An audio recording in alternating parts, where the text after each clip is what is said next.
నమస్తే వీతులు స్వాతం లక్ష్యం సమాజహితం నేను సురేష్ దండు ఉప్పల్ నియోజకవర్గంలోని చిలకానగర్ డివిజన్ అంటే ఒకప్పుడు స్లమ్స్ ఏరియా మరి అక్కడ ఉన్నటువంటి వ్యవహారాలు ఏవైతే ఉన్నాయో చెత్త చెదారము డ్రైనేజీ సమస్యలతో కొట్టుమిట్టాడేది ఇదంతా కూడా 3 సంవత్సరాల క్రితం ఇక్కడ ఉన్నటువంటి కార్పొరేటర్ గోపు సరస్వతి సదానంద్ గారు గెలిచిన తర్వాత మరి ఇక్కడ అభివృద్ధి ఎలా జరుగుతుంది దానికి తోడు మరి ఇక్కడ ఉప్పల్లో టీఆర్ఎస్ పార్టీ ఎమ్మెల్యే కూడా గెలిచారు మేయర్ కూడా పక్కనే ఉన్నారు ఇవన్నిటికి తోడు అభివృద్ధి ఎలా జరుగుతుంది 3 సంవత్సరాలు ఇయాల కంప్లీట్ చేసుకురు కనుక వారితోటి చిట్చాట్ చేద్దాం నమస్తే మేడం నమస్కారం ఎలా ఉన్నారు బాగున్నాను 3 సంవత్సరాలు కంప్లీట్ అవుతుంది కార్పొరేటర్ గెలిచి ఎలా అనిపిస్తుంది ఫీలింగ్ చాలా సంతోషంగా ఉంది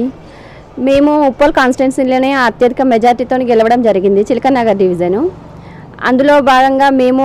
అంతకుముందు మాకు బీజేపీ ఎమ్మెల్యే ఉండే అది అట్లా ఆలోచన లేకుండా మా వంతు బడ్జెట్ మేము తెచ్చుకొని చిలకనగర్ డివిజన్కి అభివృద్ధి కోసము చాలా పనులు చేయడం జరిగింది డ్రైనేజ్ అసలు చిలకనగర్ అంటేనే డ్రైనేజ్ సమస్యలు ఆ డ్రైనేజీ త్వరగా సాల్వ్ కావాలంటే అవుట్లైట్ ఉంటే బాగుంటుందని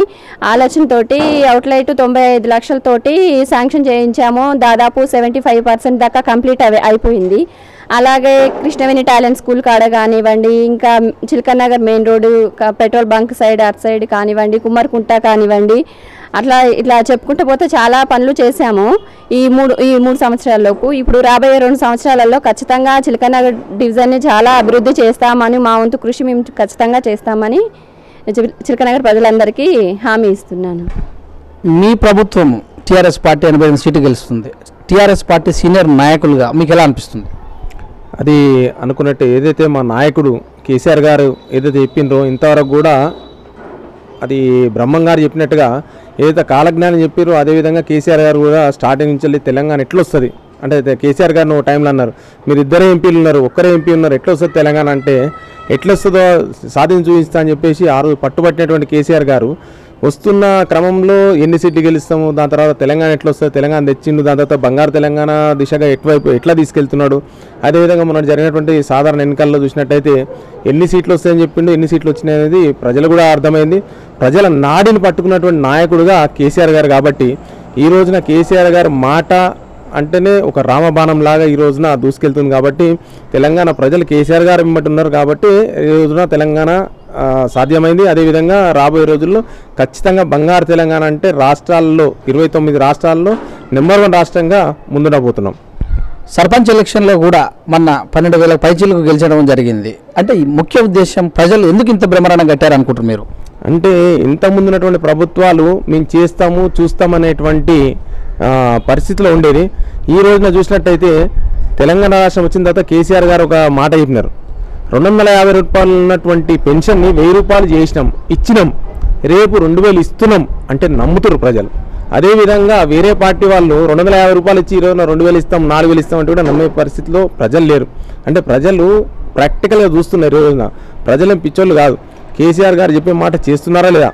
ఏ లీడర్ అయితే చెప్తున్న మాట చేస్తున్నాడో వారిని నమ్ముతారు కాబట్టి ఈ రోజున ఈ రిజల్ట్స్ వచ్చినాయి కేటీఆర్ గారు వర్కింగ్ ప్రెసిడెంట్ అయ్యారు మున్సిపాలిటీ మినిస్టర్గా పనిచేశారు వారితో పాటు మీరు పనిచేయడం కూడా జరిగింది మరి ఈ విషయంలో మీకు ఎలా అనిపిస్తుంది చాలా సంతోషంగా ఉంది మా కేటీఆర్ అన్న అంటే చాలా అభిమానము అందులో భాగంగా మున్సిపల్లో ఉన్నప్పుడు కూడా కార్పొరేటర్లకు అట్లా కాదు ఇట్లా అనేసి దిశానిర్దేశం చేసేవారు అందులో భాగంగా ఇప్పుడు వర్కింగ్ ప్రెసిడెంట్ కావడం మాకు చాలా సంతోషంగా ఉంది ఒకప్పుడు చూసినట్టయితే మొత్తం కూడా డ్రైనేజ్ వ్యవస్థ ఉండేది ఇక్కడ ఈ సమస్యను మీరు ఏ రకంగా సమరస్యంగా పూర్తి చేశారు మేయర్ గారి దృష్టికి తీసుకెళ్లి మేయర్ గారిని తీసుకొచ్చి చూపించడం జరిగింది జోనల్ కమిషనర్ని తీసుకొచ్చి చూపించడం జరిగింది ఇలా సమస్య ఉంది ప్రజలందరూ వాళ్ళ ముందుకు వచ్చి సమస్యలు చెప్పడం జరిగింది దాని ద్వారా సమస్యలు చేయాలి ఖచ్చితంగా అనేసి వారు అనడం జరిగింది అట్లా చేసుకుంటూ వచ్చేసాము ఎంపీ ఎలక్షన్లు ముందుకు వస్తున్నాయి మరి ఈ ఎంపీ ఎలక్షన్లో సికింద్రాబాద్ కాన్స్టిట్యున్సీకి వస్తుంది ఇది ఈ సికింద్రాబాద్ కాన్స్టిట్యున్సీ ఈసారి మీరు గెలిచే అవకాశం ఉందా